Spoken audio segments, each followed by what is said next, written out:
There's a wonderful line in the film that says, "How can, when you program people to hate themselves, how can that not be emotional abuse?" And it's such a profound line in the film, but it really does sum it up, doesn't it? Completely. I remember when we did that scene, and even when I read the script, that was just the moment that it's testament to Desi and Cecilia's writing, Desi in particular, because she does most of the dialogue, is that this movie can be so quiet. It can be so quiet at times.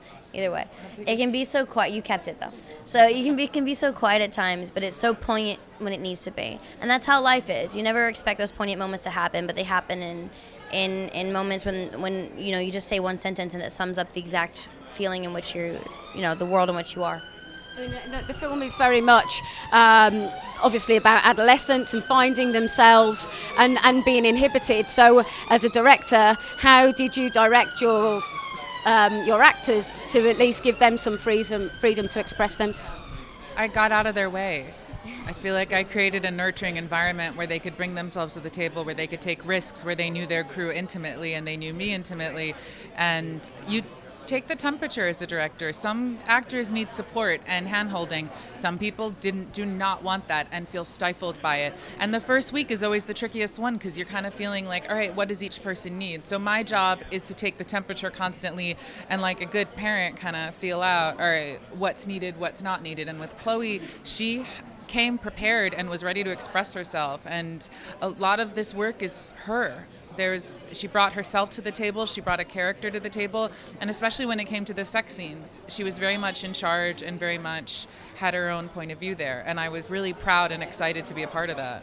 How did you get involved with the project? So Desiree and I, have been friends first for a long time, and we started working together on a film called Appropriate Behavior, which is our debut feature. So I produced that film, and then afterwards we were wondering what to do next, and Desiree shared the beautiful book by Emily Danforth, The Miseducation of Cameron Post. And immediately we were both we knew that it was a difficult subject to tackle, but it really resonated with both of us. And we just fell in love with the story, with the characters, the way that she handles such a controversial subject matter, but with levity, which is very much our approach to story as well. We want to talk about serious subjects, but also with a smile on your face. Absolutely. And obviously you're optioning the book. So how tricky was that to do? It wasn't. No, the optioning wasn't that difficult. It was, and then we decided to then write this project together. I'm not a writer, but Desiree and I work collaboratively a lot.